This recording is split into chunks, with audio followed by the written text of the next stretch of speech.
കർത്താവിൻ്റെ അതിപരിശുദ്ധ നാമം വാഴ്ത്തപ്പെടുമാറാകട്ടെ. വീണ്ടും ഒരു പ്രാവശ്യം കൂടെ സർവ്വശക്തിയുള്ള കർത്താവിനെ ആരാധിക്കുവാൻ നമുക്ക് നൽകി തന്ന നല്ല സാവകാശത്തിനായി സമയത്തിനായി സ്തോത്രം ചെയ്യുന്നു. ബഹുമാന ദേവദാസന്മാർ കടന്നു വന്നിരിക്കുന്ന സഹോദരങ്ങൾ, കുഞ്ഞുങ്ങൾ എല്ലാവർക്കും വേഗം വരുന്നവനായ യേശു കർത്താവിൻ നാമത്തിൽ സ്നേഹവന്ദനം അറിയിക്കുന്നു. ഫിലിപ്പിയ ലേഖനമാണല്ലോ നമ്മൾ കഴിഞ്ഞ ദിവസങ്ങളിൽ പഠിച്ചുകൊണ്ടിരിക്കുന്നത്. ഫിലിപ്പിയ ലേഖനം 2-ാം അധ്യായത്തിന് 1 മുതൽ 11 വരെയുള്ള വാക്യങ്ങൾ നമ്മൾ കഴിഞ്ഞ ദിവസങ്ങളിൽ ചിന്തിക്കുവാൻ ദൈവം സഹായിച്ചു. അതിൻ്റെ 12 മുതൽ അടുത്തത് 18 വരെയുള്ള വാക്യങ്ങളാണ് ഒരു ചിന്തയായി കിടക്കുന്നതെങ്കിലും അതിൻ്റെ 12 മുതൽ 14 വരെയുള്ള വാക്യങ്ങൾ ഒന്ന് വായിക്കാം.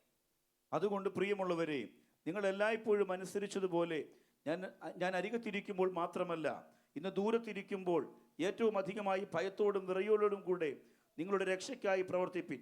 ഇച്ഛിക്ക എന്നതും പ്രവർത്തിക്ക എന്നതും നിങ്ങളിൽ ദൈവമല്ലോ തിരുവുള്ളമുണ്ടായിട്ട് പ്രവർത്തിക്കുന്നത്. വക്രതയും കോട്ടവുമുള്ള തലമുറയുടെ നടുവിൽ നിങ്ങൾ അനിന്യരും പരമാർത്ഥികളും ദൈവത്തിൻ്റെ നിഷ്കളങ്ക മക്കളും ആകേണ്ടതിന് എല്ലാ പെരുപെറുപ്പും വാദവും കൂടാതെ ചെയ്യുവിൻ.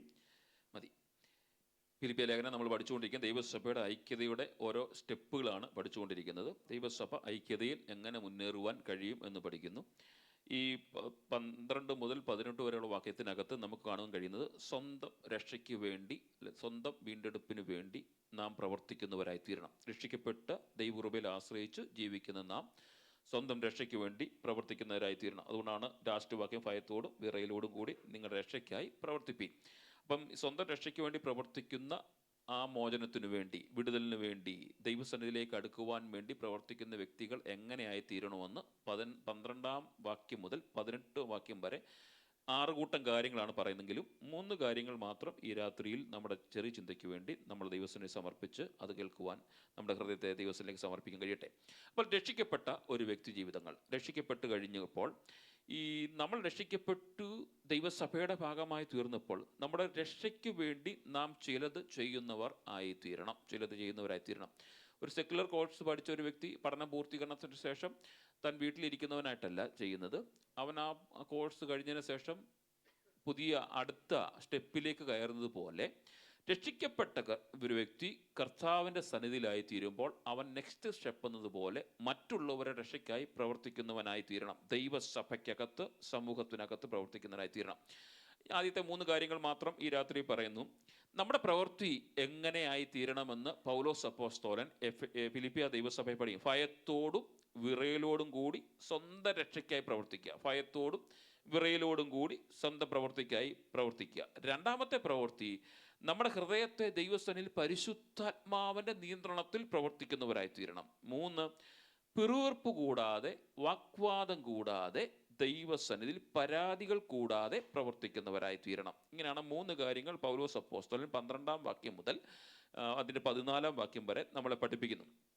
1-ാമത്തെ കാര്യമാണ്, ദൈവസന്നിധിയിൽ ഒരു വിശ്വാസി പ്രവർത്തിക്കുമ്പോൾ വിശ്വാസത്തോടുകൂടെ ഭയത്തോടും വിറയലോടും കൂടി സ്വന്തം രക്ഷയ്ക്കായി പ്രവർത്തിക്കണം. ഈ പൗലോസ് അപ്പോസ്തലൻ ഈ സാഹചര്യത്തിൽ നമുക്കറിയാം, ഈ സാഹചര്യം ഇവിടെ ഈ വ്യാജ കുറ്റം ആരോപിതനായതുകൊണ്ട് ജയിലിനകത്ത് കിടക്കുന്ന പൗലോസ് അപ്പോസ്തലൻ ദൈവസഭയെ ഓർമ്മിപ്പിക്കുകയാണ്, ഞാൻ നിങ്ങളോട് കൂടെ ഇരിക്കുമ്പോൾ മാത്രമല്ല നിങ്ങൾ കർത്താവിന് വേണ്ടി ജീവിക്കുന്നത്, ഞാൻ ഇല്ലാത്തപ്പോഴും നിങ്ങൾ കർത്താവിന് വേണ്ടി ജീവിക്കണം. എങ്ങനെ ജീവിക്കണം? ഭയത്തോടും വിറയലോടും കൂടി ജീവിക്കണം. നമ്മുടെയൊക്കെ തെറ്റിദ്ധാരണകൾ പലപ്പോഴും നമ്മുടെ ജീവിത യാത്രയിൽ, അല്ലെങ്കിൽ ആത്മീയർ എന്ന് പറയപ്പെടുന്ന സമൂഹത്തിനകത്തെ പ്രോബ്ലംസ്, ഈ നമ്മുടെ ആത്മീയരുടെ ഇടയ്ക്ക് നമ്മൾ ഒരു സ്വഭാവം, ആത്മീയതകളുടെ പൊളിയിൽ കടമ്പ് അല്ലെങ്കിൽ പൊളിയിലിറക്കി സഭയ്ക്കകത്തും സഭയ്ക്ക് പുറത്തും 2 സ്വഭാവം ഉള്ളവരായി തീരുമ്പോൾ ഈ പൗലോസ് അപ്പോസ്തലൻ ഫിലിപ്പിയ ദൈവസഭയോട് പറയുകയാണ്, അങ്ങനെയല്ല നിങ്ങൾ ചെയ്യേണ്ടത്. ഞാൻ പാസ്റ്ററായിരിക്കുന്ന ഞാൻ, ഈ പൗലോസാകുന്ന ഞാൻ നിങ്ങളുടെ കൂടെ ഇരിക്കുമ്പോഴും, അല്ല ഞാൻ നിങ്ങളെ വിട്ടു മാറി ജയിലിൽ ഇരിക്കുമ്പോഴും നിങ്ങൾ ദൈവസന്നിധിയിൽ ഭയത്തോടും വിറയലോടും കൂടി ഇരിക്കണം. 2026 നമ്മോടും കർത്താവ് പറയുന്ന വാക്കുകളാണ്, ദൈവസന്നിധിയിൽ പ്രവർത്തിക്കുന്നുവെങ്കിൽ അത് ദൈവസന്നിധി ഭയത്തോടും വിറയലോടും കൂടി ദൈവസന്നിധിയിലായി തീരണം. പ്രവർത്തിക്കുക എന്ന് പറയുന്ന വാക്കിനർത്ഥം ഒരു പൂർത്തീകരണത്തിലേക്ക് എത്തിക്കുക എന്നുള്ളതാണ്. രക്ഷിക്കപ്പെട്ട് ദൈവസന്നിധിയുടെ ഭാഗമായി തീർന്ന, അല്ലെങ്കിൽ രക്ഷിക്കപ്പെട്ട് കഴിഞ്ഞപ്പോൾ അവിടം കൊണ്ട് നമ്മുടെ രക്ഷ പൂർത്തീകരിച്ചു, അല്ലെങ്കിൽ അവിടം കൊണ്ട് തീർന്നു, അവിടെ കൊണ്ടെല്ലാം തികഞ്ഞവനായി എന്നല്ല വേദപുസ്തകം പഠിപ്പിക്കുന്നത്. അതിൻ്റെ പൂർത്തീകരണത്തിലേക്ക് എത്തുവാൻ ദൈവാത്മാവിൻ്റെ ശക്തിയോടെ ആത്മാവിൽ പ്രവർത്തിക്കുന്നവരായി തീരണം. അതുകൊണ്ടാണ് പറയുന്ന വാക്ക് ഭയവും വിറയലും ഉള്ളവരായി തീരണം. ഈ ഭയവും വിറയലും ഉള്ളവരായി തീരുക എന്ന് പറയുമ്പോൾ നമ്മൾ പറയുന്ന വാക്കുകൾക്ക്, മലയാളം വാക്കുകൾക്ക് അത്ര ഒരു ഭീകരമായ ഒരു അന്തരീക്ഷമല്ല ഇവിടെ ഈ വാക്കുകൾ ഉപയോഗിച്ചിരിക്കുന്നത്. അവിടെ പറയുന്ന വാക്കുകൾ ചില പൗലോസ് അപ്പോസ്തലൻ ദൈവസഭയോട് പറയുമ്പോൾ ഈ ഭയത്തോടും വിറയലോടും കൂടി ദൈവസ്ഥലിലായി തീരേണ്ട കാരണങ്ങൾ, നിങ്ങളുടെ ജീവിതയാത്രയിൽ പരീക്ഷണങ്ങൾ കടന്നു വരുമ്പോൾ നിങ്ങൾ ആരാണെന്നുള്ള ബോധ്യത്തോട് ദൈവസന്നിധിയിൽ ഭയത്തോട് കഴിയണം. വേദന കടന്നു വരുമ്പോൾ, രോഗം കടന്നു വരുമ്പോൾ, അപകടം കടന്നു വരുമ്പോൾ, ലാഭവും നഷ്ടവും ഒക്കെ കടന്നു വരുമ്പോൾ, പാപം ജീവിതയാത്രയ്ക്ക് നമ്മൾ മുൻപിൽ കടന്നു വരുമ്പോൾ നമ്മൾ ദൈവത്തെ ഭയപ്പെടുന്നവരായി തീരണം. തിന്മ കടന്നു വരുമ്പോൾ, അഴിമതി കടന്നു വരുമ്പോൾ, മരണം കടന്നു വരുമ്പോൾ ഒക്കെ, മരണം മുന്നിൽ കടന്നു വരുമ്പോൾ യേശുവിൻ്റെ നാമത്തിൽ നാം മരിക്കുവാൻ വേണ്ടി തയ്യാറാകുമ്പോൾ നമ്മുടെ ജീവിതം ഭയത്തോടും വിറയലോടും കൂടി ആയി തീരണം. കാരണം അതിൽ നിന്ന് പിന്മാറിപ്പോകുന്നവരായിട്ടല്ല, ദൈവത്തെ ആശ്രയിച്ച് ജീവിക്കുന്നവരായി തീരണം. ഈ ഭയത്തോടും വിറയലോടും കൂടെയായി തീരുക എന്ന് പറയുമ്പോൾ ജീവിതയാത്രയിൽ പല പരീക്ഷണങ്ങളും നമ്മുടെ ജീവിതയാത്രയിൽ കടന്നു വരുമ്പോൾ, അതിൽ നാം പരീക്ഷണ ജീവിതയാത്ര കടന്നു വരുമ്പോൾ അതിനകത്തുനിന്ന് മുന്നോട്ട് വെച്ച കാൽ പുറകോട്ട് വലിക്കുന്നവരായി പിന്മാറിപ്പോകുന്നവരല്ല, നമ്മളെ രക്ഷിച്ച വീണ്ടെടുപ്പുകാരനെ ഭയത്തോടും വിറയലോടും കൂടി ഓർത്ത് കർത്താവിനെ സ്തുതിക്കുന്നവരായി തീരണം. അതുകൊണ്ടാണ് ഈ മത്തായി സുവിശേഷത്തിലൊക്കെ യേശു കർത്താവ് പറഞ്ഞ വാക്കുകളൊക്കെ വളരെ അർത്ഥപൂർണമായ വാക്കാണ്. മത്തായി സുവിശേഷം 18-ാം അധ്യായത്തിൻ്റെ 28-ാം വാക്യം വായിച്ചു വരുമ്പോൾ ഈ നമ്മൾ ആരെയാണ് ഭയപ്പെടേണ്ടതെന്ന് യേശു കർത്താവ് തന്നെ പറഞ്ഞിരിക്കുന്ന ഒരു വാചകമാണ് അവിടെ കാണുവാൻ കഴിയും. കൊല്ലുവാൻ കഴിയാത്ത ദേഹത്തെ കൊല്ലുന്നവരെ ഭയപ്പെടേണ്ട, ദേഹത്തെ നരകത്തിൽ നശിപ്പിക്കാൻ കഴിയുന്നവനെ തന്നെ ഭയപ്പെടുവിൻ. അപ്പോൾ നമ്മൾ ഈ ലോകത്തിൽ ഭയമുണ്ടെങ്കിൽ നമ്മൾ ആരെ ഭയപ്പെടണം? ദൈവത്തെ ഭയപ്പെടുന്നവരായി തീരണം. ഈ ലോകത്തിൽ നമ്മുടെ ജഡശരീരത്തെ ഉന്മൂലനാശം ചെയ്യുന്ന, അല്ലെ ജഡശരീരത്തെ നശിപ്പിച്ച് കളയുന്ന ഒരു വ്യക്തിയല്ല ഭയപ്പെടുന്നത്. സർവശക്തനായ, എനിക്ക് രക്ഷ തന്ന എൻ്റെ സർവശക്തനായ കർത്താവിനെ ഭയപ്പെടണം എന്ന് ഈ യേശു കർത്താവ് പറയുന്നു. ഈ പ്രവർത്തിയുടെ പുസ്തകം ഇങ്ങനെ വായിച്ചു വരുമ്പോൾ, 10-ാം അധ്യായം ഇങ്ങനെ വായിച്ചു വരുമ്പോൾ ഈ മർമ്മം ഈ പത്രോസ് അപ്പോസ്തലൻ ഈ മർമ്മം കൊർന്നല്യോസിന്റെ ഭവനത്തിൽ ചെന്നപ്പോഴാണ് പത്രോസിന് ഈ മർമ്മം വെളിപ്പെടുത്തുക. നമുക്ക് ആ വാക്ക് ഇങ്ങനെ വായിച്ചു വരുമ്പോൾ 10-ാം അധ്യായത്തിൽ 35-ാം വാക്യം മേലോട്ടുള്ള വാക്യങ്ങളൊക്കെ നിങ്ങൾ വായിച്ച് വന്നാൽ മതി. വരുമ്പോൾ കാണുക, അപ്പോൾ പത്രോസ് വായ് തുറന്ന് പറഞ്ഞു തുടങ്ങിയത്, ദൈവത്തിന് മുഖപക്ഷമില്ല എന്നും ഏത് ജാതിയിലും അവനെ ഭയപ്പെട്ട് നീതി പ്രവർത്തിക്കുന്നവനെ അവൻ അംഗീകരിക്കുന്നുവെന്നും ഇപ്പോൾ ഞാൻ യഥാർത്ഥമായി ഗ്രഹിക്കുന്നു. ഈ പത്രോസിന്റെ ചിന്താഗതി ദൈവത്തെ ഭയപ്പെട്ട് ജീവിക്കുവാൻ വേണ്ടി കുറച്ചുപേരെ, ഞങ്ങളെ സമൂഹത്തെ മാത്രം തെരഞ്ഞെടുത്തു എന്നുള്ള ചിന്താഗതിയിൽ ഈ പത്രോസ് തൻ്റെ സുവിശേഷീകരണ യാത്ര മുന്നോട്ട് നയിച്ചുകൊണ്ടിരുന്നപ്പോൾ പത്രോസിന് ദൈവീയ ദർശനപ്രകാരം കൊർന്നല്യോസിന്റെ ഭവനത്തിലേക്ക് പോകുവാൻ, ആ ദർശനമൊക്കെ നമുക്കറിയാം. കൊർന്നല്യോസിന്റെ ഭവനത്തിൽ ചെന്നപ്പോഴാണ് പത്രോസിന് മനസ്സിലായത്, ഞങ്ങൾക്ക് മാത്രമല്ല ദൈവത്തെ ഭയപ്പെട്ട് ഈ രക്ഷ ഈ കർത്താവ് കൊടുത്തിരിക്കുന്നത്, ജാതികളുടെ ഇടയിലേക്കും കർത്താവ് രക്ഷ കൊടുത്തിട്ടുണ്ട് എന്നുള്ള ചിന്താഗതി കടന്നു വരികയും അവിടെ പത്രോസ് പറയുന്ന ഒരു വാക്ക്, ദൈവത്തിന് മുഖപക്ഷമില്ല. ദൈവത്തെ ഭയപ്പെടുന്നവനെ ആരെയും വിറയലോടും ഭക്തിയോടും കൂടി ദൈവത്തെ ആര് സേവിക്കുന്നു അവനെ അംഗീകരിക്കുന്ന ഒരു കർത്താവിനെയാണ് നമ്മൾ ഈ രാത്രിയിലും ആരാധിക്കുന്നത്. നമ്മുടെയൊക്കെ പലരുടെയും ചിന്താഗതികൾ നമ്മുടെ കഴിവിനൊത്ത്, നമ്മുടെ കളറിനൊത്ത്, നമ്മുടെ വിദ്യാഭ്യാസ യോഗ്യതയ്ക്ക് ഒത്ത്, നമ്മുടെ സൗന്ദര്യത്തിനൊത്ത് ജീവിക്കുന്നവരെ മാത്രമേ കർത്താവ് സ്നേഹിക്കുന്നുള്ളെന്ന് ഒരുപക്ഷെ പലരുടെയും ചിന്താഗതികൾ കടന്നു പോകുമ്പോൾ, അല്ലെങ്കിൽ അങ്ങനെയുള്ളവരോട് മാത്രം അവർ ജീവിതയാത്രയിൽ സൗഹൃദം, സ്നേഹബന്ധങ്ങൾ കൊടുക്കുമ്പോൾ ഈ പത്രോസ് പറയാണ്, അങ്ങനെയല്ല, ദൈവത്തിന് ആരോടും മുഖപക്ഷമില്ല. ദൈവത്തെ ഭയപ്പെടുന്നവൻ അത് ആരായിരുന്നാലും ഏത് വ്യക്തി ആയിരുന്നാലും അവന് വിദ്യാഭ്യാസമോ പണമോ യോഗ്യതകളോ ഒന്നും കർത്താവ് നോക്കാതെ അവനെ സ്നേഹിക്കുന്ന ഒരു കർത്താവ്. അങ്ങനെ ആയതുകൊണ്ടാണല്ലോ ഈ രാത്രിയിൽ നമുക്കും കർത്താവിൻ്റെ പാദപീഠത്തിൽ കടന്നു വരുവാൻ കഴിഞ്ഞത്. നമ്മുടെ യോഗ്യത നോക്കിക്കൊണ്ടല്ല, നമ്മുടെ കളർ നോക്കിക്കൊണ്ടല്ല, നമ്മുടെ വിദ്യാഭ്യാസ യോഗ്യത നോക്കിക്കൊണ്ടല്ല, ഈ കർത്താവിനെ ഭയപ്പെടുന്നതുകൊണ്ടും വിറയലോടുകൂടി അവന്റെ പാദപീഠത്തിൽ കടന്നു വരുന്നത് കൊണ്ടുമാണ് ഈ രാത്രിയിലും കർത്താവിനെ നമുക്ക് സ്തുതിച്ചു എടുക്കുവാൻ കഴിയുന്നത്. ഈ പൗലോസ് അപ്പോസ്തലൻ ലേഖനങ്ങൾ ഇങ്ങനെ എഴുതി നമ്മൾ ദിനംതോറും ഈ ആണ്ടിൻ്റെ ആരംഭം തുടങ്ങിയല്ലോ. ഈ ആണ്ടിൻ്റെ ആരംഭം തുടങ്ങി കഴിഞ്ഞപ്പോൾ വിശുദ്ധ വേദപുസ്തകം വായിച്ച് ധ്യാനിക്കേണ്ടത് ഏറ്റവും അത്യാവശ്യമാണ്. ഈ തീത്തോസിന്റെ ലേഖനം ഇങ്ങോട്ട് വായിച്ചു വരുമ്പോൾ 2-ാം അധ്യായത്തിൻ്റെ 12 മുതൽ 13 വാക്യങ്ങൾ താഴോട്ട് വായിക്കുമ്പോൾ, നാം ഭാഗ്യവാനെ പ്രത്യാശിക്കായിട്ടും മഹാദൈവവും നമ്മുടെ രക്ഷിതാവുമായ യേശു കർത്താവിനെ തേജസ്സിനെ പ്രത്യക്ഷയ്ക്കായിട്ടും കാത്തുകൊണ്ടും താഴോട്ടുള്ള വാക്യങ്ങളാണ് ഇമ്പോർട്ടൻ്റ്. ഈ ജീവിതയാത്രയിൽ ഭക്തിയോടും വിറയലോടും ജീവിച്ചെടുക്കണമെങ്കിൽ ഞാൻ മുമ്പേ പറഞ്ഞതുപോലെ ജീവിതയാത്രയിൽ പരീക്ഷകൾ കടന്നു വന്നേക്കാം, വേദനകൾ കടന്നു വന്നേക്കാം, നിരാശകൾ കടന്നു വന്നേക്കാം, ദുഃഖങ്ങൾ കടന്നു വന്നേക്കാം, വാക്കുകൾ കൊണ്ട് മറ്റുള്ളവരിൽ നിന്ന് പ്രതിസന്ധിയിൽ കടന്നു വന്നേക്കാം. അപ്പോഴൊക്കെ നാം ഇതിനകത്തുനിന്ന് അകന്നു പോകുന്നവരല്ല, നാം ദൈവത്തെ മുഖത്തോട് കർത്താവിന് നോക്കണം. അന്നേരം നമ്മുടെ ജീവിതയാത്രയിൽ ഭക്തിയും സാന്നിധ്യം അനുഭവിച്ചറിയാൻ കഴിയും. അതുകൊണ്ടാണ് പൗലോസ് അപ്പോസ്തലൻ ഈ ലേഖനത്തിൽ പറയുന്നത്, നിങ്ങൾ യേശുക്രിസ്തു തേജസ്സിന്റെ പ്രത്യക്ഷതയ്ക്കായിട്ടും കാത്തുകൊണ്ട് ഭക്തിയോടും പ്രപഞ്ചമോഹങ്ങളെ വർജിച്ചിട്ട് ഈ ലോകത്തിൽ സുബോധത്തോടും നീതിയോടും ദൈവഭക്തിയോടും കൂടി ജീവിച്ചു പോരേണ്ടത് അതും നമ്മെ ശിക്ഷിച്ചു വളർത്തുന്നു. അപ്പോൾ നമ്മുടെ ജീവിതയാത്രയിൽ എന്തെങ്കിലും ഒരു ശോധന കടന്നു വരുന്നുണ്ടെങ്കിൽ ഓർത്തോണം, കർത്താവ് ഇപ്പോഴും നമ്മളെ സ്നേഹിക്കുന്നുണ്ട്. കാരണം ഈ രക്ഷയുടെ പൂർത്തീകരണത്തിലേക്ക് എത്തിച്ചേരുവാൻ വേണ്ടി ലോകത്തിൽ സുബോധത്തോടും നീതിയോടും ദൈവഭക്തിയോടും കൂടി ജീവിച്ചു പോരേണ്ടതിന് ചില ശൂലങ്ങൾ നമ്മുടെ ജീവിതയാത്ര തരുന്നതേ ഉള്ളൂ. അതുകൊണ്ട് നമ്മൾ തളർന്നു പോകുവാൻ വേണ്ടിയല്ല, കർത്താവിന് സന്നിധിയിലേക്ക് ഇച്ചിരൂടെ അടുത്ത് ഭക്തിയോടുകൂടി ദൈവസന്നിധിയിൽ ആരാധിച്ചെടുക്കേണ്ടതാണ്. അതുകൊണ്ടാണല്ലോ പത്രോസിന്റെ ലേഖനത്തിൽ താഴോട്ടുള്ള വാക്യങ്ങൾക്ക് വരുമ്പോൾ 1-ാം അധ്യായത്തിന്റെ 17-ാം വാക്യമൊക്കെ വായിച്ചു വരുമ്പോൾ നമുക്ക് കാണാൻ കഴിയുന്നത്, മുഖപക്ഷം കൂടാതെ ഓരോരുത്തരുടെ പ്രവൃത്തിക്ക് തകണം ന്യായം വിധിക്കുന്നവനെ നിങ്ങൾ പിതാവ് എന്ന് വിളിക്കുന്നു എങ്കിൽ നിങ്ങളുടെ പ്രവാസകാലം ഭയത്തോടെ കഴിപ്പിൻ. അവിടെ വാക്കിങ്ങനെ വായിച്ചു വരുമ്പോൾ മുഖപക്ഷം കൂടാതെ നമ്മൾ പിതാവ്, അപ്പൻ എന്ന് വിളിക്കുന്ന വ്യക്തി, പലപ്പോഴും ഈ കുടുംബങ്ങളിൽ മക്കൾ ഒത്തിരി ഒക്കെ പഴയ കാലഘട്ടത്തിൽ കുഞ്ഞുങ്ങൾ ഒത്തിരി പേരുള്ളവരൊക്കെ മൂത്തവനോടൊരു സ്നേഹം, ഇളയവനോടൊരു സ്നേഹം, നടുക്കത്തിനോടൊരു സ്നേഹം, അല്ലെങ്കിൽ കുഞ്ഞുങ്ങളോട് വേർതിരിവ് കാണിക്കുന്ന ഒരു പഴയ കാലഘട്ടം ഉണ്ടായിരുന്നു. ഇവിടെ ഈ പത്രോസ് പറയാണ്, മുഖപക്ഷം കൂടാതെ ഓരോരുത്തൻ്റെ പ്രവർത്തിക്ക് തക്കവണ്ണം നാം ചെയ്ത പ്രവൃത്തി, നാം ചെയ്ത സുവിശേഷ പ്രവർത്തനത്തിൻ്റെ അതിൻ്റെ ഒത്തവണ്ണം ന്യായം വിധിക്കുന്നവനെ നിങ്ങൾ പിതാവെന്ന് വിളിക്കുന്നെങ്കിൽ നമ്മുടെ പ്രവാസകാലം കഴിക്കേണ്ടത് ഭയത്തോടെ. എന്തിനു വേണ്ടി? ഇതിന് പ്രതിഫലം മേടിക്കുവാൻ വേണ്ടി. നാം ചെയ്തു കൂട്ടുന്നതിന് ന്യായമായി ദൈവസന്നിധിയിൽ നിന്ന് പ്രതിഫലം ലഭിക്കുമെന്നുള്ള ആ വാഞ്ചയോടും പ്രതീക്ഷയോടും കൂടി നാം ഭയത്തോടെ ഈ ക്രിസ്ത്യ ജീവിതം മുന്നോട്ട് നയിക്കേണ്ടത് ഏറ്റവും അത്യാവശ്യമാണ്.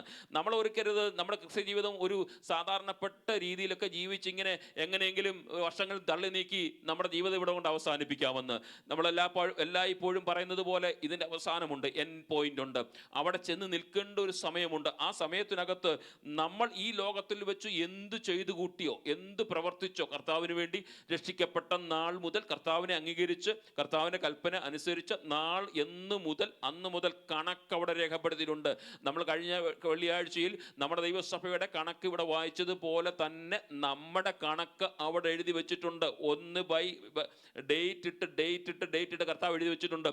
അത് നമ്മൾ ചെയ്തത് നല്ലതും നമ്മൾ ചെയ്ത അനീതിയും നമ്മൾ ചെയ്ത തിന്മയും നന്മയും എല്ലാം എഴുതി വെച്ചിട്ടുണ്ട്.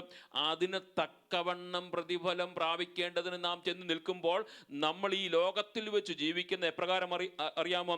നമ്മുടെ പ്രവാസകാലം ഭയത്തോടെ ജീവിക്കണം. അതുകൊണ്ടാണ് ഈ പഴയ നിയമ പുസ്തകത്തിലേക്ക്, ആവർത്തന പുസ്തകത്തിലേക്ക് കടന്നു വരുമ്പോൾ ദൈവജനത്തോട് കർത്താവ് പറഞ്ഞൊരു വാക്കുണ്ട്. ഈ ആവർത്തന പുസ്തകം 10-ാം അധ്യായത്തിൻ്റെ 13-ാം വാക്യത്തിൽ 12-13 13-ാം അധ്യായത്തിൻ്റെ താഴോട്ടുള്ള വാക്യങ്ങൾ ഞാൻ വായിക്കാം. ഞാൻ ഇന്ന് നിങ്ങളോട് ആജ്ഞാപിക്കുന്ന യഹോവയുടെ കൽപ്പനകളെയും ചട്ടങ്ങളെയും നിന്റെ നന്മയ്ക്കായി പ്രമാണിക്കുകയും വേണമെന്നല്ലാതെ നിന്റെ ദൈവമായ യഹോവ നിന്നോട് ചോദിക്കുന്നത് എന്ത്? ഈ ജീവിതയാത്രയിൽ ഈ ഭൂമിയിൽ നമ്മൾ ജീവിക്കുമ്പോൾ 2024 കർത്താവ് നമ്മോട് ചോദിക്കുന്ന ഒരൊറ്റ ചോദ്യം മാത്രമേ, നന്മയ്ക്കായി പ്രമാണിക്കുകയും വേണം എന്നല്ലാതെ നിന്റെ ദൈവം യഹോവ നിന്നോട് ചോദിക്കുന്നത് എന്ത്? നമ്മോട് ചോദിക്കുന്ന ഒറ്റ ചോദ്യം മാത്രമേ ഉള്ളൂ. നമ്മൾ ഈ ഒന്നിൽ കർത്താവിൻ്റെ വരവ്, അല്ലെങ്കിൽ നമ്മുടെ മരണം, അല്ലെങ്കിൽ കർത്താവ് കാഹളം ധ്വനിച്ച് നമ്മൾ എടുക്കപ്പെട്ട് കർത്താവിൻ്റെ മുൻപിൽ പോയി ന്യായാസനത്തിന് മുൻപിൽ നിൽക്കുമ്പോൾ നമ്മോട് ചോദിക്കുന്ന ഒരു ഒറ്റ ചോദ്യം മാത്രമേ കർത്താവിന് മുൻപിലുള്ളൂ. ആ ചോദ്യം ഇപ്രകാരമായിരിക്കും: രക്ഷിക്കപ്പെട്ടതിന് ശേഷം എനിക്ക് വേണ്ടി നീ എന്ത് ചെയ്തു? നാം ഈ ഭൂമിയിൽ ആയിരിക്കുന്ന സമയത്ത് നമ്മൾ പഠിച്ച സെക്കുലർ കോഴ്സിന് അനുസരിച്ച് നമ്മൾ ജോലിയിൽ പ്രവേശിച്ചു കഴിഞ്ഞപ്പോൾ നമുക്കതിനു വേണ്ട പ്രതിഫലം ലഭിക്കുന്നത് പോലെ നമ്മൾ കർത്താവിനെ അംഗീകരിച്ച് കഴിഞ്ഞ് ഈ കർത്താവിൻ്റെ ഇതിനകത്ത് കർത്താവിന് സന്നിധിയിലായി തീർന്നപ്പോൾ നാം എന്ത് കർത്താവിന് വേണ്ടി ചെയ്തു, അതിന് തക്കവണ്ണം പ്രതിഫലം ലഭിക്കാൻ കഴിയുള്ളൂ. ഒരുപക്ഷെ നമ്മൾ ഇന്ന് വിചാരിക്കുന്ന പലരും ആ പ്രതിഫലത്തിൽ എന്താ പറയുന്നത്, നാണം കെട്ടു പോകുമ്പോൾ, അല്ലെങ്കിൽ പ്രതിഫലം മേടിക്കാതെ നിരാശരായി പോകുമ്പോൾ, നമ്മൾ ഇന്ന് കാണുന്ന, അല്ലെങ്കിൽ നമ്മുടെ ഭാഷയിൽ പറഞ്ഞാൽ പലരും പ്രതിഫലം മേടിക്കുമെന്ന് നമ്മൾ പലരും ചിന്തിക്കുന്നവർ പലരും നിരാശരായി പോകുമ്പോൾ, ഒരു യോഗ്യതയുമില്ലാതെ അല്ലെങ്കിൽ ആരാലും അറിയപ്പെടാതെ, ഒരിടത്ത് പോലും പേര് കേൾക്കാതെ, ആരുടെയും ലിസ്റ്റിൽപ്പെടാത്ത പലരും കർത്താവിൻ്റെ വേലയിൽ ആ ദൈവസന്നിധിയിൽ ചെന്ന് നിൽക്കുമ്പോൾ, അവർ കിരീടങ്ങൾ മേടിച്ചു കൂട്ടുമ്പോൾ, ഞാനും നിങ്ങളും സാവകാശം ലഭിച്ചിട്ടും അവസരം ലഭിച്ചിട്ടും നന്മ ലഭിച്ചിട്ടും കർത്താവിന് വേണ്ടി ഒന്നും ചെയ്യാതെ ഇരുന്നിട്ടുണ്ടെങ്കിൽ, ഈ രാത്രി എനിക്ക് പ്രിയ സ്നേഹിതരെ, അത് നമ്മളെ വിട്ടിട്ട് നിന്റെ യഹോവ നിന്നോട് ചോദിക്കുന്നത് എന്ത്? അത് ന്യായപ്രമാണം പ്രമാണിച്ച് കർത്താവിൻ്റെ രക്ഷയ്ക്ക് വേണ്ടി, നമ്മുടെ രക്ഷ പൂർത്തീകരണത്തിലേക്ക് എത്തുവാൻ വേണ്ടി, ആ രക്ഷയുടെ പരിണിത ഫലം നമ്മളിലൂടെ പ്രവർത്തിച്ചെടുക്കുവാൻ വേണ്ടി കർത്താവിൻ്റെ കരങ്ങളിലേക്ക് ഒന്ന് ഏൽപ്പിക്കുന്നവരായി തീരണം. ഇനി രണ്ടാമത്തെ പ്രവൃത്തിയാണ് പരിശുദ്ധാത്മാവിനെ അനുസരിച്ച് ജീവിക്കുക. അവിടെ ഇച്ഛിക്കുന്നതെന്ന് പ്രവർത്തിക്കുന്നതും നിങ്ങൾ ദൈവമല്ലോ, തിരുവള്ളം ഉണ്ടായി പ്രവർത്തിക്കുന്നത്. നമ്മുടെ പ്രവൃത്തി ദൈവത്തിൻ്റെ ആത്മാവിന് അനുസരിച്ച് ജീവിക്കുന്നവരായി തീരണം. പ്രവർത്തിക്കുക എന്നുള്ള പദത്തിന് അവിടെ കൊടുത്തിരിക്കുന്നത് ഗ്രീക്ക് വേർഡ് ഊർജം കൊടുക്കുക എന്നുള്ളതാണ്. ഊർജം കൊടുക്കുക, മറ്റുള്ളവർക്കൊരു ഊർജം കൊടുക്കുക എന്നുള്ള വാക്കാണ്, ഗ്രീക്ക് വേർഡാണ് അവിടെ ഉപയോഗിക്കുന്നത്. ഒരു വിശ്വാസി തൻ്റെ ഹൃദയത്തിൽ ദൈവസഭയിൽ പ്രവർത്തിക്കുമ്പോൾ, അവന്റെ രക്ഷയുടെ മോചനത്തിനായി പൂർത്തീകരണത്തിലേക്ക് എത്തുവാൻ പ്രവർത്തിക്കുമ്പോൾ, വിശ്വാസികൾക്ക് ഊർജം കൊടുക്കുന്നവരായി തീരണം. അവരെ തളർത്തിക്കളയുന്നവരായി തീരരുത്. നമ്മൾ ദൈവസഭയ്ക്കകത്ത് പ്രവർത്തനം മുഖാന്തരമായിട്ട്, എൻ്റെ പ്രവർത്തനം മുഖാന്തരമായിട്ട് ദൈവസഭയ്ക്ക് ഒരു താഴ്ച വരാതെ, എൻ്റെ ദൈവസഭയ്ക്കകത്ത് പ്രവർത്തിക്കുന്നവർക്ക് ഒരു പ്രോത്സാഹനം കൊടുത്തുകൊണ്ട്, ഊർജം കൊടുത്തുകൊണ്ട് പ്രവർത്തിക്കുന്നവരായി തീരണമെന്ന് വിശുദ്ധ പൗലോസ് അപ്പോസ്തലൻ ദൈവസഭയോട് പറയുകയാണ്. ഫിലിപ്പിയ ദൈവസഭയോട് അവർ പറയുമ്പോൾ, ഈ ഫിലിപ്പിയ ദൈവസഭയ്ക്കകത്ത് ഇപ്പോൾ പൗലോസ് അപ്പോസ്തലന്റെ ഒരു സാന്നിധ്യം അവർ ജീവിതയാത്ര അനുഭവിച്ചായിരിക്കുമ്പോൾ, ഇതുവരെ പറഞ്ഞു കൊടുക്കുവാനും കാര്യങ്ങൾ പറയുവാനും ഒക്കെ പൗലോസ് അപ്പോസ്തലൻ ഉണ്ടായിരുന്നു. പക്ഷേ ഈ സാഹചര്യത്തിൽ ഇല്ലാതിരുന്നപ്പോൾ കൂട്ടുവിശ്വാസികൾ തമ്മിൽ അവർ ഊർജ്ജം നഷ്ടപ്പെട്ടവരായി, ശക്തി നഷ്ടപ്പെട്ടവരായി പോകാതിരിക്കാൻ പരിശുദ്ധാത്മാവിനെ അനുസരിച്ചുകൊണ്ട് ആ ഊർജ്ജം കൈമാറി കർത്താവിന് വേണ്ടി പ്രവർത്തിക്കുന്നവരായി തീരണം. അതുകൊണ്ടാണല്ലോ യോഹന്നാന്റെ സുവിശേഷമൊക്കെ ഇങ്ങോട്ട് വായിച്ചു വരുമ്പോൾ, ഈ 14-ാം അധ്യായത്തിന് 25-ാം അധ്യായം, ഈ ശക്തി നമുക്ക് എവിടെ നിന്ന് ലഭിക്കും? ഈ ശക്തി നമുക്ക് എവിടെ നിന്ന് ലഭിക്കും?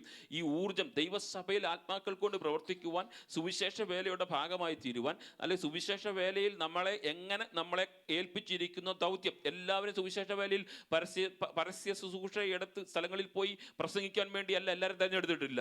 ചിലരെ അതിനുവേണ്ടി തിരഞ്ഞെടുത്തിരിക്കുമ്പോൾ, ചിലരെ പ്രാർത്ഥിക്കുവാൻ വേണ്ടി തിരഞ്ഞെടുത്തിരിക്കുന്നു, ചിലരെ അതിനുവേണ്ടി സാമ്പത്തിക നന്മ കൊടുക്കുവാൻ വേണ്ടി തിരഞ്ഞെടുത്തിരിക്കുന്നു, സഭയെ മറ്റുള്ളവരെ കോർഡിനേഷൻ ചെയ്തുകൊണ്ട് കൊണ്ടുവരുവാൻ വേണ്ടി തിരഞ്ഞെടുത്തിരിക്കുമ്പോൾ, നമ്മളെ ഏൽപ്പിച്ചിരിക്കുന്ന ദൗത്യം നമ്മൾ പരിശുദ്ധാത്മാവിനാൽ ചെയ്യുന്നവരായി തീരണം. ആ ശക്തി നമുക്ക് എവിടെ നിന്ന് ലഭിക്കുമെന്ന് ചോദിച്ചാൽ, ഈ യോഹന്നാന്റെ സുവിശേഷം 14-ാം അധ്യായത്തിലേക്ക് കടന്നവരും കർത്താവ് യേശു കർത്താവ് പറയുന്ന ഒരു വാക്കുണ്ട്, 26-ാം വാക്യം, എങ്കിലും പിതാവ് എൻ്റെ നാമത്തിൽ അയപ്പാനുള്ള പരിശുദ്ധാത്മാവ് എന്ന കാര്യസ്ഥൻ നിങ്ങൾ സകലം ഉപദേശിച്ചു തരികയും ഞാൻ നിങ്ങളോട് പറഞ്ഞതൊക്കെയും നിങ്ങൾ ഓർമ്മപ്പെടുത്തുകയും ചെയ്യും. അപ്പം ആ ഉപദേശിച്ചു തരുന്ന പരിശുദ്ധാത്മാവിന് നാം കീഴടങ്ങിയിരിക്കുന്നവരായി തീരണം. പലപ്പോഴും ജീവിതയാത്രയിൽ നമ്മുടെ ആഗ്രഹം, നമ്മുടെ ഇഷ്ടം, നമുക്ക് വെച്ചിരിക്കുന്ന ആ ഒരു പോയിന്റിൽ മാത്രം നിന്നുകൊണ്ട് പ്രവർത്തിക്കുന്നത് കൊണ്ട് ഈ പരിശുദ്ധാത്മാവിന് ഫ്രീ ആയിട്ട് നമ്മുടെ ഹൃദയത്തിനകത്ത് പ്രവർത്തിക്കുവാനോ, സഭയ്ക്കകത്ത് പ്രവർത്തിക്കുവാനോ, കുടുംബത്തിനകത്തോ പ്രവർത്തിക്കുവാനോ കഴിയാതെ വരുന്നു. ആ ഊർജം നമ്മളിൽ കൂടെ പകരപ്പെടുവാൻ കഴിയാതിരിക്കുമ്പോൾ, ഈ രാത്രിയിൽ എന്നെ കേൾക്കുന്ന പ്രിയ സ്നേഹിതരെ, നമ്മൾ രക്ഷയുടെ വീണ്ടെടുപ്പിന്റെ മോചനത്തിനു വേണ്ടി, അതിന് അന്ത്യത്തിലേക്ക് ദൈവസഭയുടെ ഐക്യതയുടെ ഓരോ പടികൾ മുന്നോട്ട് കയറിക്കൊണ്ടിരിക്കുമ്പോൾ, ഈ പരിശുദ്ധാത്മാവ് എൻ്റെ അകത്ത് കടന്നു വന്നു കഴിഞ്ഞാൽ, അവൻ ഉപദേശിക്കുന്നത് പോലെ ഞാൻ ഉപദേശത്തിന് അനുസരിച്ച് ജീവിച്ചിരിക്കുവാൻ കഴിയും. അപ്പം എൻ്റെ ഇഷ്ടമല്ല നിറവേറുന്നത്, കർത്താവിൻ്റെ ഇഷ്ടം എന്നിലൂടെ നിറവേറുവാൻ കഴിയും. പലപ്പോഴും നമ്മുടെ ഇഷ്ടത്തിന് വേണ്ടി നമ്മൾ പ്രാർത്ഥിക്കുന്നത്, നമ്മുടെ ഇഷ്ടം, നമ്മുടെ ആഗ്രഹങ്ങളൊക്കെ കർത്താവിൻ്റെ കാര്യങ്ങൾ കൊടുത്തിട്ട് അതിന് സൈൻ ചെയ്ത് മേടിച്ചു പോകുന്നവരായിട്ട് നമ്മൾ തീരുമ്പോൾ, ഈ വർഷം നമ്മൾ പ്രാർത്ഥിക്കുന്നത്, കർത്താവ് എൻ്റെ ഇഷ്ടമൊന്നും എൻ്റെ സഭയ്ക്കകത്ത് നിറവേറരുത്, എൻ്റെ ആഗ്രഹം എൻ്റെ സുവിശേഷ പ്രവർത്തനത്തിൽ നിറവേറരുത്, എൻ്റെ ആഗ്രഹം എൻ്റെ പ്രസംഗത്തിൽ നിറവേറരുത്. അങ്ങയുടെ പരിശുദ്ധാത്മാവ് എങ്ങനെ എന്നെ ഗൈഡ് ചെയ്ത് ഉപദേശിച്ച് എന്നെ കൊണ്ടുപോകുന്നു, അതുപോലെ എൻ്റെ സഭ, എൻ്റെ കുടുംബങ്ങൾ, എൻ്റെ വ്യക്തിജീവിതങ്ങൾ, എൻ്റെ സഹോദരങ്ങൾ, എൻ്റെ കുഞ്ഞുങ്ങൾ ഗൈഡ് ചെയ്ത് മുന്നോട്ട് പോകാൻ കഴിയണം. അങ്ങനെ പോയെങ്കിൽ മാത്രമേ എന്ത് സംഭവിക്കുകയുള്ളൂ? ദൈവസഭയ്ക്കകത്ത് ആത്മാക്കളുടെ വളർച്ച ഉണ്ടാകത്തുള്ളൂ. വളർച്ച. നമ്മൾ നോക്കിയ ചുറ്റുപാടുകൾ നോക്കിയാൽ നമുക്കറിയാം, ഈ ആത്മാക്കൾ ദൈവസഭയ്ക്കകത്ത് ആത്മാക്കളുടെ വളർച്ച ഉണ്ടാകണമെങ്കിൽ ആദ്യത്തെ പടി ഫിലിപ്പിയിലെ ദൈവസഭയോട് പറയുന്നത് ഐക്യതയിൽ ചേർന്ന് നിന്നെങ്കിൽ മാത്രമേ. ഏത് കാര്യം നമ്മുടെ ദൈവസഭയ്ക്കകത്ത് തന്നെ നമ്മൾ നോക്കിയാൽ മതി. നമ്മൾ ഒന്ന് ചേർന്ന് നിന്നാൽ എന്ത് കാര്യം നമുക്ക് ചെയ്തെടുക്കുവാൻ കഴിയും. അങ്ങനെയാണെങ്കിൽ ഭൗതിക കാര്യങ്ങൾ നമുക്ക് ചെയ്തെടുക്കാൻ കഴിയുന്നുണ്ടെങ്കിൽ എന്തുകൊണ്ട് ആത്മീയ കാര്യങ്ങൾ ചെയ്തെടുക്കുവാൻ കഴിഞ്ഞുകൂടാ? നമ്മളൊന്ന് തോളോട് തോൾ ചേർന്ന് നിന്നാൽ ഈ ദേശത്തിൻ്റെ ആത്മാക്കളെ ദൈവസഭയുടെ ഭാഗമായി തീരുവാൻ വേണ്ടി, രക്ഷിക്കപ്പെടുത്തുവാൻ വേണ്ടി 2008 പരിശുദ്ധാത്മാവ് നമുക്ക് ഉപദേശിച്ച് തരുന്നത് പോലെ നമുക്ക് മുന്നോട്ട് പോകാൻ കഴിയും. അതുകൊണ്ടാണല്ലോ പൗലോസ് അപ്പോസ്തലൻ ഈ 1 കൊരിന്ത്യർ ലേഖനം 2-ാം അധ്യായത്തിന്റെ 12-ാം വാക്യം, നാമോ ലോകത്തിന്റെ ആത്മാവിനെ അല്ല ദൈവം നമുക്ക് നൽകിയത്, അറിവിനാ ദൈവത്തിന്റെ ആത്മാവിനെ തന്നെ പ്രാപിച്ചത്. നമ്മൾ ഈ ലോകത്തിന്റെ ആത്മാവിനെ പ്രാപിച്ചവരല്ല, ദൈവത്തിന്റെ ആത്മാവിനെ പ്രാപിച്ചത്. ലോകത്തിന്റെ ആത്മാവിന്റെ ചിന്തകൾ തരുമ്പോൾ ലോകത്തിന്റെ ലൗകികമായി നടക്കുന്ന, അതായത് ദൈവത്തെ വിട്ടിട്ട്, ദൈവത്തിന്റെ ചിന്തകളെ വിട്ടിട്ട്, സുവിശേഷ വേലയെ വിട്ടിട്ട്, രക്ഷയെ വിട്ടിട്ട്, വീണ്ടെടുപ്പിനെ വിട്ടിട്ടൊക്കെ നടക്കുന്നവർക്ക് ലൗകികാത്മാവാണ്, ലോകത്തിന്റെ ആത്മാവാണ്.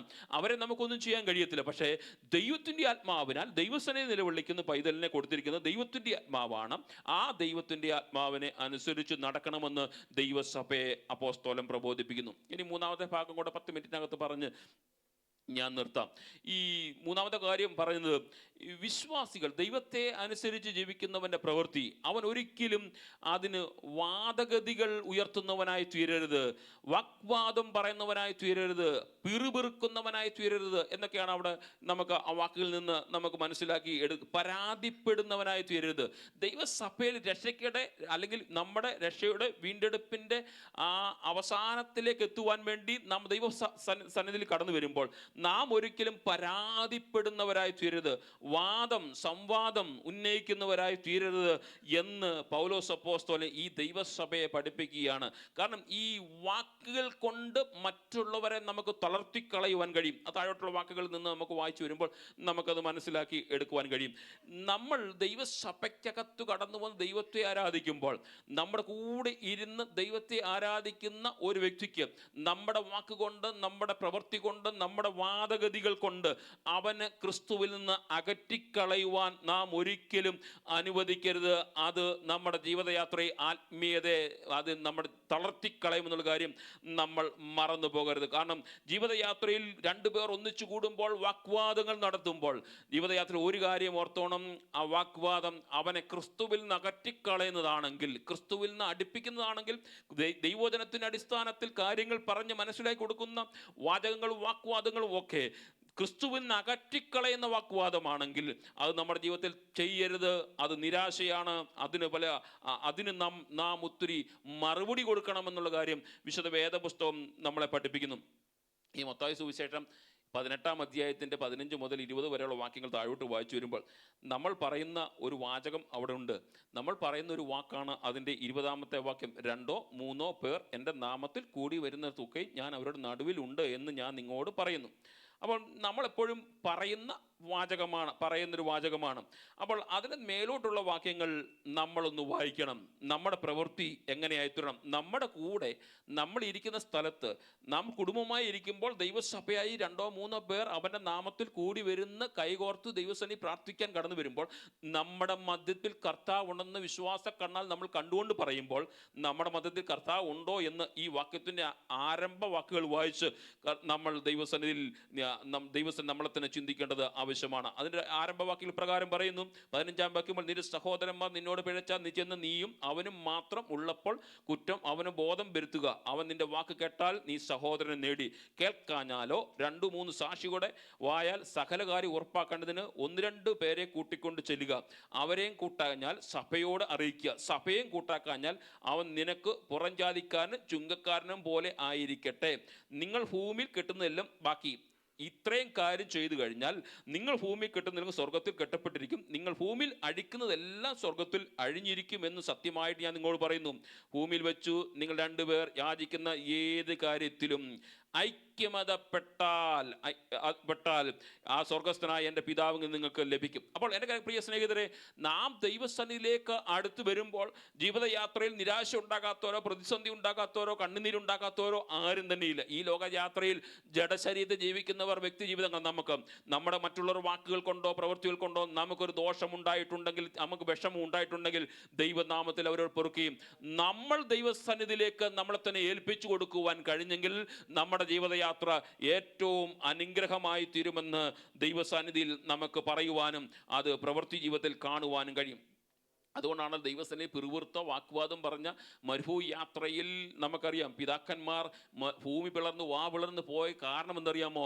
അവർ ദൈവത്തോട് മറുതലിച്ചു. അവരെ കൊണ്ടുവന്നവരോട് മറുതലിച്ചതിന് മുഖാന്തരമായിട്ട് അവർ ഈ ലോകത്തിൽ പരാജിതരായി പോകുവാൻ ഇടയായി തീർന്നു. എൻ്റെ പ്രിയ സ്നേഹിതരെ, ഈ വാഗ്വാദം ഞാൻ മുമ്പേ ഓർപ്പിച്ചതുപോലെ ഈ വാഗ്വാദം അല്ലെങ്കിൽ മറ്റുള്ളവർ മുൻപിൽ നമ്മൾ വേദനിക്കുന്ന വാക്കുകൾ പറയുമ്പോൾ ആ വേദനിപ്പിക്കുന്ന വാക്കുകൾ അവരെ ഭിന്നിപ്പിച്ചു കളയുന്ന വാക്കുകളാണ്, അവരെ കീറിക്കളയുന്നതാണ്, വിശ്വാസികളെ കീറിക്കളയുന്നതാണ്. അല്ലെങ്കിൽ നമ്മുടെ കൂടെ ദൈവത്തെ ആരാധിക്കാൻ വരുന്നവൻ നമ്മൾ പറയുന്ന വാക്കുകൾ കൊണ്ട് അവനെ കീറിക്കളയും, ആ വ്യക്തിയെ താഴ്ത്തിക്കളയും, ദൈവഹിതത്തെ എതിർക്കുന്ന ഒരു രീതിയിലേക്ക് വരും, അവൻ്റെ പുരോഗതിയെ തടസ്സപ്പെടുത്തും, മാത്രമല്ല വളർച്ചയെ തടസ്സപ്പെടുത്തും. ആളുകളെ ക്രിസ്തുവിൽ നിന്നും സഭയിൽ നിന്നും അകറ്റിക്കളയുവാൻ കഴിയും. ഈ രാത്രി നാം ഒന്ന് ഓർക്കണം. ഈ ഭാഗമൊക്കെ ഞാൻ ഇങ്ങനെ വായിച്ചു വന്നപ്പോൾ ഞാൻ എന്നെ തന്നെ ഒന്ന് ചോദന ചെയ്യുവാൻ കഴിഞ്ഞു. നമ്മുടെ വാക്കുകൾ കൊണ്ട്, നമ്മുടെ വാചകങ്ങൾ കൊണ്ട്, നമ്മുടെ പ്രവൃത്തി കൊണ്ട് ക്രിസ്തുവിൽ നിന്നും സഭയിൽ നിന്നും ഒരുവൻ പുറത്തു പോയാൽ ഒരു കാര്യം ഓർത്തോണം, അതിന് നമ്മൾ മറുപടി കൊടുക്കണം. അത് ഒരു പക്ഷേ നമ്മളിപ്പോൾ ഈ ഭൂമിയിൽ വെച്ച് ജീവിക്കുന്ന നമ്മൾ ഒരു പക്ഷെ നമ്മൾ മറന്നുപോയാലും നമ്മൾ മറന്നുപോകും. നമ്മൾ പറഞ്ഞ വാക്കുകൾ ഒരുപക്ഷെ നമ്മൾ മറന്നുപോകും. നമ്മൾ മറവിയുള്ളവരാണ്. നമ്മൾ ചിലപ്പം തമാശ രൂപേണ പറയുന്ന, അല്ലെങ്കിൽ നമ്മൾ ചിലപ്പം അറിഞ്ഞോ അറിയാതൊക്കെ പറയുന്ന വാക്കുകൾ ചിലരുടെ ഹൃദയത്തിനകത്തേക്ക് തുളച്ചു കയറുന്ന വാക്കുകളായിരുന്നേക്കാം. അതുകൊണ്ട് നമ്മുടെ നാവിനെ നമ്മൾ സൂക്ഷിച്ച് നമ്മൾ കടിഞ്ഞാണിട്ട് വാക്കുകൾ പറയണം. ആ വാക്കുകൾ മറ്റുള്ളവർക്ക് ദോഷം ചെയ്യുന്നതും കൂടെ പ്രവർത്തിക്കുന്നവരെ ക്രിസ്തുവിൽ നിന്ന് അകറ്റിക്കളയും, സഭയിൽ നിന്ന് അവൻ വരാതിരിക്കുകയും ചെയ്യുന്നുണ്ടെങ്കിൽ നമ്മൾ ഒരുപക്ഷെ ഈ വാക്ക് പറഞ്ഞിട്ട് നമ്മളിത് മറന്നേ പോയി കാണും. പക്ഷേ ഒരിക്കൽ അവിടെ ചെന്ന് നിൽക്കുമ്പോൾ അവൻ ഈ കർത്താവിനെ അറിയാതെ നിത്യനരകത്തിലേക്ക് പോയെങ്കിൽ അതിന് പ്രതിഫലം നമ്മൾ മേടിച്ചേ പറ്റൂ. അതുകൊണ്ടാണ് ക്രിസ്തീയ വിശ്വാസികൾ പറയുന്നത്, നമ്മുടെ വാദവും പിറുവിറുപ്പും പരാതികളും ഒന്നുമില്ലാതെ ഈ സർവശക്തനായ ദൈവത്തെ ഭയത്തോടും വിറയലോടും സേവിക്കണം. ഒരു ദൈവ പൈതലിന് ഞാൻ എല്ലാ പ്രാവശ്യവും ക്ലാസ്സുകളിൽ പറയുന്നൊരു വാചകമാണല്ലോ, എല്ലാ വാക്കുകളും എല്ലാത്തിനും മറുപടി പറയാൻ ദൈവപൈതലിന് കഴിയത്തില്ല. കാരണം എല്ലാത്തിനും മറുപടി പറയാൻ പോയാൽ നമ്മുടെ വാക്കുകൾ ഒരു പക്ഷേ നമ്മുടെ നാവിൽ നിന്ന് നമ്മുടെ വാക്കുകൾ വാവിട്ട് നമ്മൾ സംസാരിച്ചു പോകും. അതുകൊണ്ട് എല്ലാത്തിനും മറുപടി പറയാൻ കഴിയാതിരിക്കുമ്പോൾ ഈ രാത്രി ഓർത്തോണം, എൻ്റെ നിമിത്തം ആരെങ്കിലും അങ്ങനെ സംഭവിച്ചിട്ടുണ്ടെങ്കിൽ കർത്താവേ അവരെ മടക്കിക്കൊണ്ടുവരണമെന്നുള്ള ദൈവസനെ നമ്മൾ പ്രാർത്ഥിക്കുന്നവരായി തീരണം. അതുകൊണ്ടാണല്ലോ ഈ 1 കൊരിന്ത്യർ ലേഖനം പൗലോസ് അപ്പോസ്തലൻ 3-ാം അധ്യായത്തിന് 3-ാം വാക്യമൊക്കെ പറയും, നിങ്ങളുടെ ഇടയിൽ ഈർഷ്യയും പിണക്കും ഇരിക്കും, നിങ്ങൾ ജഡിയുമാനും ശേഷം മനുഷ്യനെ പോലെയും ആകുന്നു. 2 കൊരിന്ത്യർ ലേഖനം 2:12-20 ഞാൻ വരുമ്പോൾ ഞാൻ ഇച്ഛിക്കുന്ന വിധത്തിൽ നിങ്ങൾ കാണുകയും നിങ്ങൾ ഇച്ഛിക്കാത്ത വിധത്തിൽ എന്നെ കാണുകയും ചെയ്യുമോ എന്നും പിണക്കം, ഈർഷ്യ, ക്രോധം, ശാഠ്യം, ഏഷണി, കുശൂശിപ്പ്, നിഗളം, കലഹം എന്നിവ ഉണ്ടാകുമോ എന്നും ഞാൻ വീണ്ടും വരുമ്പോൾ എൻ്റെ ദൈവം എന്നെ നിങ്ങളുടെ ഇടയിൽ താഴ്ത്തുവാനും പാപം ചെയ്തു നിങ്ങളുടെ പ്രവൃത്തി, അശുദ്ധി, ദുർനടക്കം, ദുഷ്കാമം എന്നിവയെക്കുറിച്ച് മാനസാന്തരപ്പെടാത്ത പലരെയും ചൊല്ലി ഖേദിപ്പാനും സംഗതി വരുമോ എന്നും ഞാൻ ഭയപ്പെടുന്നു. പൗലോസ് അപ്പോസ്തലൻ ദൈവസഭയെക്കുറിച്ച് ഭയപ്പെടുന്ന കാര്യമായി പറഞ്ഞത്. അവർ ദൈവസഭയ്ക്കകത്തേക്ക് കടന്നു വരുമ്പോൾ എന്നെ കാണുമ്പോൾ നിങ്ങൾ പണ്ട് കണ്ടതുപോലെ കാണുവാൻ കഴിയുന്നില്ലെങ്കിൽ, ഇതിനകത്തു നിങ്ങൾ പോയിട്ടുണ്ടെങ്കിൽ അത് നമ്മുടെ ജീവിതയാത്രയിൽ നമ്മുടെ പിണക്കം കൊണ്ടോ ഈർഷ്യം കൊണ്ടോ ക്രോധം കൊണ്ടോ ഏഷണി കൊണ്ടോ ശാഠ്യം കൊണ്ടോ നിഗളം കൊണ്ടോ കലഹം കൊണ്ടോ ഉണ്ടാകാതിരിക്കാൻ നാം ശ്രദ്ധിക്കുന്നവരായി തീരണം. എനിക്ക് പ്രിയ സ്നേഹിതരെ, നമ്മുടെ ജീവിതയാത്രയിൽ നമ്മളെ വിളിച്ചിരിക്കുന്നതിൻ്റെ ഒരു ഉദ്ദേശ ലക്ഷ്യമുണ്ട്. അതുകൊണ്ടാണ് 2 തീമോഥെയോസ് ലേഖനം 2-ാം അധ്യായത്തിന് 14-ാം വാക്യത്തിൽ താഴോട്ട് വാക്യങ്ങൾ വായിച്ചു വരുമ്പോൾ നമ്മൾ കാണുന്നത് അതിന് സത്യവചനത്തെ യഥാർത്ഥമായി പ്രസംഗിച്ചുകൊണ്ട് ലജ്ജിപ്പാൻ സംഗതിയില്ലാത്തൊരു വേലക്കാരനായി ദൈവത്തിന് കൊള്ളാവുന്നതിനായി നിൽക്കാൻ ശ്രമിക്കുക. നമ്മളെക്കുറിച്ച് കർത്താവ് ഉദ്ദേശിക്കുന്നത് അത് മാത്രമേ ഉള്ളൂ. ഇവിടം കൊണ്ട് തീരുന്നതല്ല നമ്മുടെ ജീവിതയാത്ര. കർത്താവ് നമ്മളെ രക്ഷയ്ക്കായി വിളിച്ചു വേർതിരിച്ചിട്ടുണ്ടെങ്കിൽ അതിന് ലജ്ജിക്കാൻ സംഗതിയില്ലാത്തൊരു വേലക്കാരനായി കർത്താവിന് സന്നിധി നിൽക്കുവാൻ, കൊള്ളാവുന്നവനായി നിൽക്കുവാൻ കഴിയണം. ഒരുപക്ഷെ ലോകമോ ചുറ്റുപാടുള്ളവരോ നമ്മളെക്കുറിച്ച് അതും ഇതൊക്കെ പറഞ്ഞു വന്നേക്കാം. നിരാശയുടെ വാക്കുകളൊക്കെ നമ്മൾ കേട്ടെന്ന് വന്നേക്കാം. 2025 കേട്ടതിനേക്കാൾ കൂടുതൽ കേൾക്കുവാൻ നമ്മൾ തയ്യാറായിട്ടാണ് 2026 ജീവിച്ചേ മതിയുള്ളൂ. കാരണം മനുഷ്യ സ്വസ്നേഹികളായി തീർന്നുകൊണ്ടിരിക്കുന്ന കാലഘട്ടത്തിൽ നമ്മൾ ജീവിച്ചുകൊണ്ടിരിക്കുന്നത്. അപ്പോൾ ആ കാലഘട്ടത്തിൽ നമ്മൾ ദൈവത്തിൽ ജീവിക്കുമ്പോൾ നമ്മൾ ആരാണെന്നുള്ള ബോധ്യം കർത്താവിന് മുമ്പിൽ കൊടുത്തുകൊണ്ട് ആ കർത്താവിന് വേണ്ടി ജീവിക്കുവാൻ കഴിയണം. അങ്ങനെ ഉണ്ടെങ്കിൽ ആ സത്യവചനത്തെ യഥാർത്ഥമായി പ്രസംഗിക്കണം, കറകൂടാതെ പ്രസംഗിക്കണം. ലജ്ജിപ്പാൻ സംഗതിയില്ലാത്ത ഒരു വേലക്കാരനായി ദൈവത്തിന് കൊള്ളാവുന്നതിനായി നമ്മൾ തീരണം. ഈ രാത്രി എന്നെ കേൾക്കുന്ന പ്രിയ സ്നേഹിതരെ, നമ്മുടെ രക്ഷയുടെ എൻ്റെ മോചനത്തിൻ്റെ അവസാന വീണ്ടെടുപ്പിലേക്ക് നമ്മൾ എത്തുന്നത് വരെ ഭയത്തോടും വിറയലോടും പരിശുദ്ധാത്മാവിനെ അനുസരിച്ചുകൊണ്ട് വാഗ്വാദം പറയാതെ, പിറുവിറുപ്പ് പറയാതെ ദൈവസനിൽ ഭക്തിയോടെ ജീവിച്ചെടുക്കുവാൻ കഴിയണം. പൗലോസ് അപ്പോസ്തലൻ ഫിലിപ്പിയ ദൈവസഭയെ പഠിപ്പിക്കുന്ന കാര്യം, ഞാൻ നിങ്ങളുടെ കൂടെ ഇരിക്കുമ്പോൾ മാത്രമല്ല നിങ്ങളിത് ചെയ്യേണ്ടത്, ഞാനില്ലാത്തപ്പോഴും നിങ്ങൾ ഈ ഭക്തിയോട് ദൈവസനെ ജീവിക്കുവാൻ കഴിയണം. കാരണം നിങ്ങൾക്ക് വേണ്ടി രക്ഷ ഒരുക്കി തന്ന കർത്താവിൻ്റെ സാന്നിധ്യം ദിനംതോറും ജീവിക്കണം. അതിന് നമ്മുടെ ജീവിതയാത്രയിൽ എന്തെങ്കിലും ഉണ്ടെങ്കിൽ, ഏതെങ്കിലും പ്രശ്നമുണ്ടെങ്കിൽ നമ്മൾ ഈ രാത്രിയിൽ നമ്മൾ കർത്താവിനോട് ക്ഷമ ചോദിക്കുന്നവരായി തീരണം. കർത്താവേ, അതെന്നോട് ക്ഷമിച്ചിട്ട് അങ്ങയുടെ നല്ലൊരു വേലക്കാരൻ, നല്ലൊരു പൈതലായി, നല്ലൊരു ആത്മീയനായി, ഒരു വ്യക്തിയായിട്ട് എന്നെ ഒന്ന് തീർക്കണമേ എന്ന് ദൈവസന്നിധിയിൽ പ്രാർത്ഥിക്കും. അല്ല, നമുക്കിനിയും ആരോടെങ്കിലും വിദ്വേഷമോ പിണക്കമോ ഉണ്ടെങ്കിൽ നേരിട്ട് പറയേണ്ടതാണെങ്കിൽ അത് നേരിട്ട് പറഞ്ഞ് അവിടെ കൊണ്ട് തീർക്കണം. കാരണം ഇന്ന് കാഹളം ധനിച്ചാൽ എനിക്ക് പോകണമെന്നുള്ള ബോധ്യം നമുക്ക് എപ്പോഴും ഉണ്ടായിരിക്കണം. കാരണം നമ്മൾ അധ്വാനിച്ചത്, നമ്മൾ നേടിയത്, നമ്മളൊരു പക്ഷേ നമ്മൾ സകലരെയും വിട്ടിട്ട്, നമ്മൾ പലരെയും ഉപേക്ഷിച്ചിട്ട്, പലരും നമ്മളോട് മൈൻഡ് ചെയ്യാതെ പോയ പല കാലഘട്ടങ്ങളും നമ്മുടെ ജീവിതയാത്രയുണ്ട്. അതെല്ലാം കളഞ്ഞിട്ട് നമ്മൾ ഈ കർത്താവിനെ അറിയുവാൻ വേണ്ടി നമ്മുടെ ജീവിതയാത്രയിൽ നമ്മുടെ പാരമ്പര്യത്തെയും നമ്മുടെ മാതാപിതാക്കളെയും നമ്മുടെ സഹോദരങ്ങളെ കളഞ്ഞിട്ട് നമ്മൾ വന്നിരിക്കുമ്പോൾ കർത്താവിനോട്, കർത്താവ് അതെൻ്റെ ജീവിതയാത്ര ഉണ്ടെങ്കിൽ അത് മുഴങ്കാലുകളും മടക്കി ദൈവസനെ ക്ഷമ ചോദിക്കണം. നല്ലൊരു വേലക്കാരനായിട്ട് ദൈവത്തിന് കൊള്ളാവുന്നവനായി, മനുഷ്യർക്ക് കൊള്ളാവുന്നതായിട്ട് പൗലോസ് അപ്പോസ്തലൻ അവിടെ എഴുതിയിട്ടില്ല. കർത്താവിൻ്റെ ദാസൻ അവിടെ എഴുതിയിരിക്കുന്ന വാക്ക് ദൈവത്തിന് കൊള്ളാവുന്നതിനായി നിലനിൽക്കുക. മറ്റാർക്കും കൊള്ളത്തില്ലെങ്കിലും, മറ്റാർക്കും നമ്മളെ ഇഷ്ടപ്പെട്ടില്ലെങ്കിലും, നമ്മൾ പറയുന്ന വചനങ്ങളോ നമ്മൾ പ്രാർത്ഥിക്കുന്ന വാക്കുകളോ നമ്മൾ പ്രാർത്ഥിക്കുന്ന സ്റ്റൈലോ ആർക്കും ഇഷ്ടപ്പെട്ടില്ലെങ്കിലും, അല്ലെങ്കിൽ നമ്മൾ പറയുന്നതൊന്നും അവർക്ക് ആർക്കും ഇഷ്ടപ്പെട്ടില്ലെങ്കിലും ദൈവത്തിന് കൊള്ളാവുന്നവനായി ജീവിക്കുക. അങ്ങനെയുണ്ടെങ്കിൽ ഒരു കാര്യം ഉറപ്പാണ്, കാഹളം ധ്വനിക്കുമ്പോൾ ആ ശബ്ദം എനിക്കും നിങ്ങൾക്കും കേൾക്കുവാൻ കഴിയും. അതിനെതിരെ പോരാടുന്ന, അതിനെതിരെ പൊങ്ങി വരുന്ന, നമ്മുടെ ജഡത്തെ ശരീരത്തെ നശിപ്പിക്കുന്ന എന്തെങ്കിലും സ്വഭാവവിശേഷങ്ങൾ നമുക്ക് ഈ ദിവസങ്ങളുണ്ടെങ്കിൽ അതിനെ ഏറ്റുപറഞ്ഞുകൊണ്ട് കർത്താവിനെ ജീവിക്കുവാൻ സർവശക്തിയുള്ള കർത്താവ് നമ്മളെ സഹായിക്കട്ടെ. ഈ വചനമുള്ള കർത്താവ് നമ്മെ അനുഗ്രഹിക്കുമാറാകട്ടെ.